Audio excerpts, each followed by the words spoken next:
The mud tasted like iron and ash. Werner Brandt pressed his face into it because the alternative was watching another shell tear through what remained of the field hospital. His left leg ended somewhere below the knee, wrapped in bandages that had turned brown with dried blood. He could not feel the pain anymore. He could not feel anything. April 1945.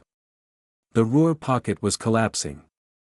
300,000 German soldiers were trapped in a shrinking circle as American forces closed in from every direction. The Wehrmacht's last major army group in the west was dying, and Werner was dying with it. A medic ran past without looking down. Then another. Werner understood. There were too many wounded and not enough supplies. A one-legged schoolteacher from Hamburg was not worth saving. He had made peace with that fact 3 days ago when the mine exploded beneath his patrol. The boys he had taught mathematics to were still out there in the minefield. What was left of them? 17 years old, most of them. Drafted straight from his classroom into uniforms that did not fit. He had watched them march away singing songs about glory. He had found them scattered across a frozen road outside Cologne, their young faces frozen in expressions of surprise. Werner closed his eyes and waited for the shelling to take him. It did not. Instead, hands grabbed his shoulders. German voices shouted orders. He was lifted onto a stretcher and carried through smoke and chaos to a waiting train. The cattle car was already packed with wounded men. Some missing arms. Some missing legs. Some missing pieces of their faces that would never grow back. The smell was unbearable. Blood and gangrene and fear. Sergeant Karl Hoffmann sat against the far wall, his right sleeve pinned to his shoulder where his arm used to be. An iron cross still hung from his neck, catching the dim light that filtered through gaps in the wooden slats. He was 45 years old and had been fighting since Poland in 1939. His eyes held no hope. "Where are they taking us?" a young soldier whispered. Burns covered half his face, twisting his features into something unrecognizable. Karl laughed bitterly. "West. To the Americans." The car went silent. Every man in that train knew what the propaganda films showed. American soldiers torturing prisoners. Executing wounded men. Using German POWs for medical experiments. The Reich Ministry had made certain they understood what awaited those who surrendered. "They will kill us," someone said. "If we are lucky," Karl replied. The train lurched forward. Werner felt each bump and jolt through his ruined leg. Around him, men prayed in whispers. Some recited the Lord's Prayer. Others called out for mothers who could not hear them. The young soldier with the burned face moved toward the door. "Hans, no!" Werner shouted, but it was too late. Hans threw himself against the sliding door, trying to force it open. He would rather die jumping from a moving train than face what he believed waited at the end of the tracks. 2 other prisoners grabbed him and pulled him back. Hans screamed and fought until exhaustion took him. Days passed. Or perhaps it was only hours. Time lost meaning in the darkness of that cattle car. They crossed into France through countryside that showed the scars of liberation. Bombed bridges. Burned villages. American convoys moving east toward the front while their train moved west toward uncertainty. The train stopped. Boots crunched on gravel outside. American voices barked commands in a language most prisoners could not understand. This was the moment. Werner thought of his wife, Ingrid, alone in Hamburg. He thought of his daughter, Anna, who had just turned 7. He hoped they would never learn how he died. The door slid open. Sunlight flooded the car, blinding men who had spent days in darkness. Werner raised his arm to shield his eyes. Through his fingers, he saw American soldiers standing in a row. He waited for the rifles to rise. They did not. Instead, the Americans carried stretchers. Medical bags. Canteens filled with clean water. A young medic climbed into the car and knelt beside the nearest wounded man. He checked the man's pulse, examined his bandages, and called for assistance in a calm voice. Werner stared. This was wrong. This was not what the films showed. The medic moved through the car, assessing each prisoner with professional efficiency. When he reached Werner, he paused. He looked at the bloody stump where Werner's leg used to be. He looked at Werner's hollow eyes and sunken cheeks, then he spoke. His German was terrible, broken and heavily accented, but Werner understood every word. "You are safe now." Werner could not respond. The words did not make sense. Safe was a concept that belonged to another lifetime, to classrooms and summer holidays and his daughter's laughter. Safe was not something that happened to enemy soldiers in cattle cars. Karl Hoffmann watched from across the car. His face showed nothing, but his hand trembled against his remaining knee. "Do not believe them," he whispered. "No one is this kind." The American medic helped Werner onto a stretcher. Outside, the French spring was blooming. Birds sang in trees that had somehow survived the bombing. Werner closed his eyes and wondered if this was a dream or a trap. White sheets. Werner could not remember the last time he had seen white sheets. He lay perfectly still, afraid that any movement would shatter the illusion and return him to the cattle car, to the mud, to the minefield where his students still waited. Sunlight poured through a real window. Not a gap in wooden slats. A window with glass, set into a clean white wall. A pillow supported his head. An actual pillow, soft and smelling of soap. He was dead. That was the only explanation. He had died in that cattle car, and this was whatever came after. A nurse appeared beside his bed. She was American, young, with red hair pulled back under a white cap. She smiled at him and checked the chart hanging from his bed frame. She spoke to him in English, then paused and tried again in halting German. "Good morning. How do you feel?" Werner stared at her. He did not know how to answer that question. The prisoner of war camp had been converted from a former French military installation somewhere in central France. Clean barracks replaced the expected prison cells. Medical tents with red crosses stood in neat rows. American and French flags flew above the main gate, but there were no guard towers with machine guns pointed inward. The fence was simple chain link, not electrified wire. When Werner was strong enough to sit up, he saw other German prisoners moving freely through the camp. They walked without guards at their backs. Some played cards at wooden tables. Others tended small vegetable gardens along the barracks walls. A few even laughed. This was impossible. Karl Hoffmann found him 3 days later. The old sergeant had changed. His uniform was gone, replaced by clean American-issue clothing. His iron cross no longer hung from his neck. But his eyes still held suspicion. "They want something," Karl said, sitting on the edge of Werner's bed. "They must want something. Information. Propaganda. Something. Maybe they just want to help." Karl shook his head. "No one helps enemies for free. Not in war. Not ever." But the days passed, and no Americans came to interrogate them. No one demanded information about troop movements or defensive positions. Instead, doctors treated their wounds. Nurses changed their bandages.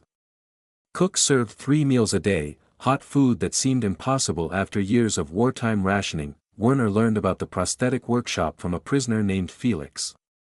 Felix was 19 years old. Shrapnel had taken both his eyes during the retreat from the Ardennes. He sat in darkness now, refusing to eat, refusing to speak to anyone except in short, bitter sentences. "There is an American sergeant," Felix said. "He builds legs. Arms. For us. For Germans." Werner found the workshop in a converted supply shed near the camp's eastern fence. The smell of sawdust and leather filled the air. Tools hung from pegboards on every wall. And in the center of it all stood Sergeant James Rawlings, a carpenter from Ohio with sawdust in his hair and kindness in his eyes. Jimmy was building a wooden leg. His hands moved with practiced precision, shaping the socket, attaching the leather straps, testing the joints. He looked up when Werner entered and smiled. "You must be the teacher. The nurses told me about you." Werner did not know what to say. He watched Jimmy work in silence. I lost 2 brothers to U-boats, Jimmy said eventually. Michael and Patrick. Their ship went down in the North Atlantic. No survivors. Werner felt his stomach drop. I am sorry.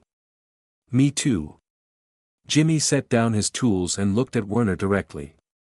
But you did not sink that ship. Your leg did not fire those torpedoes. You are just a man who got hurt. Same as my brothers were just men who got hurt. This was not how enemies spoke to each other. This was not how war worked. Werner had been taught to hate Americans since 1941. The propaganda had shown them as monsters, as subhuman creatures who would destroy German civilization. Now an American who had lost his brothers to German weapons was building legs for German prisoners. Why? Werner asked. Jimmy picked up his tools again. Because someone has to build things. The war destroys enough. Someone has to build. That night, Werner received a letter. The Red Cross had finally established mail routes into the camp. The envelope was dirty and wrinkled, having traveled through 4 countries to reach him. His wife's handwriting covered the page in tight, desperate lines. Hamburg was gone. Allied bombers had destroyed 75% of the city in Operation Gamara. Their house was rubble. Ingrid was living in a refugee shelter, and Anna. Their daughter. Their 7-year-old daughter who loved mathematics and fairy tales and sitting on Werner's shoulders to see over crowds. Anna had not survived the firestorms. Werner read the letter 3 times. Then he folded it carefully, placed it in his pocket, and felt something inside him break. He had survived. His students had not. His daughter had not. That he should have died in that minefield. That he should have died on that train. Why was he still breathing? The wooden leg splintered against the barracks wall. Werner swung it again, harder, until the socket cracked and the leather straps tore free. American guards rushed toward the noise, but they stopped at the doorway when they saw what was happening. A crippled German prisoner destroying the prosthetic that had been built for him by hand. Werner did not care. He did not care about anything anymore. 3 weeks had passed since the letter arrived, and each day the emptiness inside him grew deeper. His daughter was dead. Burned alive in a firestorm while he lay in a hospital bed eating American food and sleeping on white sheets. That he should have been there. He should have protected her. Instead, he had been fighting a war that was already lost, following orders from men who had already fled, dying for a cause that had been a lie from the beginning. Werner, stop. Karl Hoffmann stood in the doorway, his voice calm but firm. The old sergeant had changed more than anyone in the camp. The suspicion was gone from his eyes. Something else had replaced it. Leave me alone. I cannot do that. Werner threw the broken prosthetic across the room. Why not? What does it matter? What does any of this matter? Karl did not answer.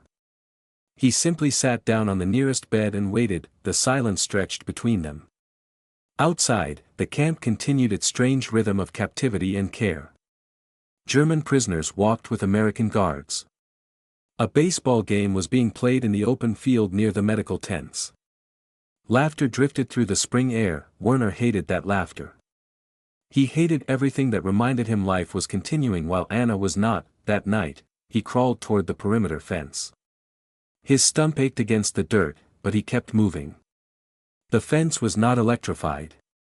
The guards did not shoot on sight. But if he could reach the wire, if he could climb over and disappear into the French countryside, maybe the cold would take him. Maybe hunger would finish what the mine had started. Hands grabbed him from behind. Werner fought, but his missing leg made resistance impossible. Jimmy Rawlings pinned him to the ground and held him there. Let me go. No. You do not understand. Werner's voice cracked. My daughter is dead. She burned. She was 7 years old and she burned and I was not there. Jimmy did not release him. The American's weight pressed Werner into the mud, into the same cold earth that had swallowed his students outside Cologne. I know, Jimmy said quietly. You know nothing. I know about the telegram my mother received. I know about the 2 folded flags that came in wooden boxes. I know about my brother Michael, who was 23 and had just married a girl named Rose. I know about my brother Patrick, who was 19 and had never kissed anyone. Werner stopped struggling. I wanted to die too, Jimmy continued. After the telegram. I thought about walking into the ocean and not stopping. I thought about taking my service pistol and ending everything. But that is not courage, Werner. That is quitting. I am not brave. Neither am I. But I am still here. And you are still here. And that means something, even if we cannot see what yet. The mud was cold. The stars were bright. Somewhere in the distance, a radio played American music that Werner did not recognize. Your daughter, Jimmy said. What was her name? Werner could barely speak. Anna. Tell me about Anna. And Werner did. He told Jimmy about her laugh, which sounded like bells. He told him about her curiosity, the way she asked questions about everything until he ran out of answers. He told him about the morning he left for the front, how she had given him a drawing of their family standing together under a yellow sun, how he had carried that drawing in his pocket until the mine destroyed it along with his leg. He cried. For the first time since the letter arrived, he cried. Great heaving sobs that shook his entire body. Jimmy held him in the mud and let him weep. Hours later, they sat together against the barracks wall. The guards had come and gone. No one had reported the escape attempt. Werner understood now that the Americans were not watching them like prisoners. They were watching them like patients. I cannot bring her back, Werner said. No. I cannot undo any of this. No. Then what am I supposed to do? Jimmy looked at him with eyes that had seen their own share of loss. You live. Not because it is easy. Not because it does not hurt. You live because Anna would want you to. You live because the war took enough. It does not get to take you too. The next morning, Werner walked into the prosthetic workshop. The broken leg lay in pieces on Jimmy's workbench. I am sorry, Werner said. Jimmy shrugged. Wood breaks. That is what wood does. He picked up a fresh piece of lumber and began measuring. This one will be better. Stronger. Werner watched him work. Outside, Felix was learning to read Braille with an American nurse named Sarah.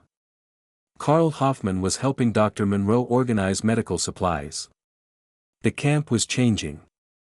The men inside it were changing. Maybe Werner could change too. Maybe survival was not a betrayal of the dead, maybe it was the only way to honor them. The German flag came down on a morning in May when the sky was so blue it seemed impossible that the world had been at war. American soldiers lowered it slowly, respectfully, while 300 prisoners stood in the yard and watched their nation's symbol fold into a neat triangle. Germany had surrendered. The war in Europe was over. Werner stood among the other prisoners, his new prosthetic legs solid beneath him. He felt the weight of the moment pressing down on his shoulders. 6 years of fighting. Millions dead. Cities turned to ash. And now, silence. Colonel Harold Patterson addressed them from a wooden platform near the main gate. His German was poor but sincere. He told them they would be going home. Not as prisoners. Not as enemies. As men who had served their country and lost. The repatriation would begin within weeks. Those who were healthy enough would travel first. Those who needed more medical care would follow, home. The word meant nothing to Werner anymore. His home was rubble. His daughter was ash. His country was divided between victorious powers who would carve it into pieces like a slaughtered animal, but he would go back. He had to. Ingrid was waiting. The weeks that followed were strange. Some prisoners wanted to leave immediately, desperate to find families they had not seen in years. Others asked to stay longer, afraid of what they would find when they returned. The camp that had been their prison had become, somehow, a place of safety. Jimmy Rawlings worked longer hours than ever, building prosthetics for every man who needed one before the transports departed. His workshop became a factory. Other American soldiers joined him, learning the craft, creating legs and arms and hope from wood and leather and stubbornness. The night before Werner's transport, Jimmy called him to the workshop. The American was holding a new prosthetic leg, different from all the others he had made. The socket was lined with soft padding. The joints were metal, salvaged from American military equipment. The straps were supple leather that would not chafe or tear, and carved into the wood, just below the knee, was a name. Anna. Werner could not speak. He ran his fingers over the letters, feeling each curve and line. His daughter's name, preserved in something that would carry him forward for the rest of his life. "I thought she should go with you," Jimmy said.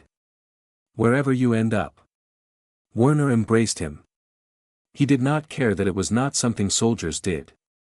He did not care that they had been enemies.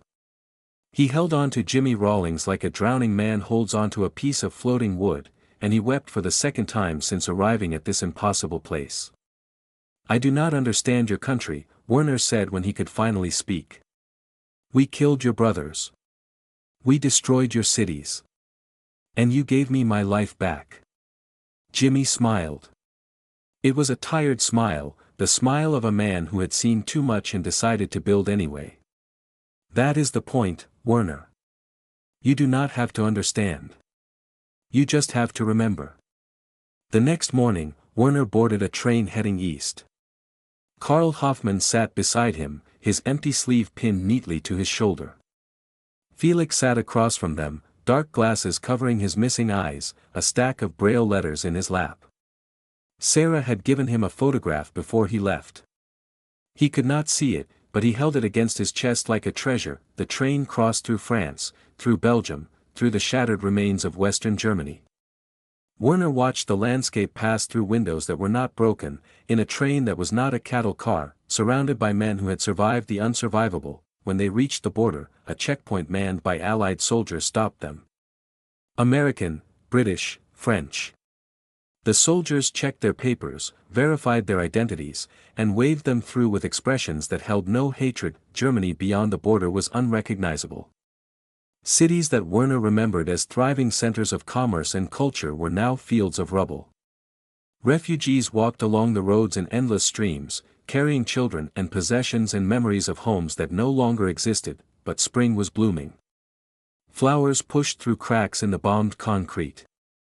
Trees that had been stripped bare by artillery were growing new leaves. Life was returning to a land that had been saturated with death. Werner thought about what Jimmy had said. Someone has to build things. The war destroys enough. Someone has to build that. He looked down at his prosthetic leg. At Anna's name carved into the wood. At the impossible gift given to him by an enemy who had refused to hate. The train carried him toward Hamburg. Toward Ingrid.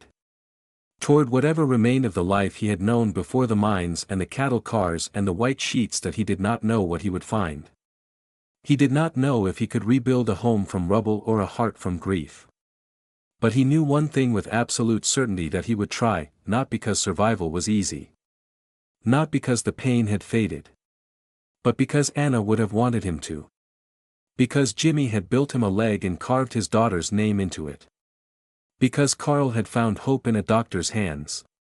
Because Felix had learned to read in a language of touch. Because someone had to build things. The train disappeared into the German countryside. Behind it, somewhere in France, Jimmy Rawlings sat in his workshop, covered in sawdust, building another leg for another man who had been taught to hate him. The war was over, the healing had just begun.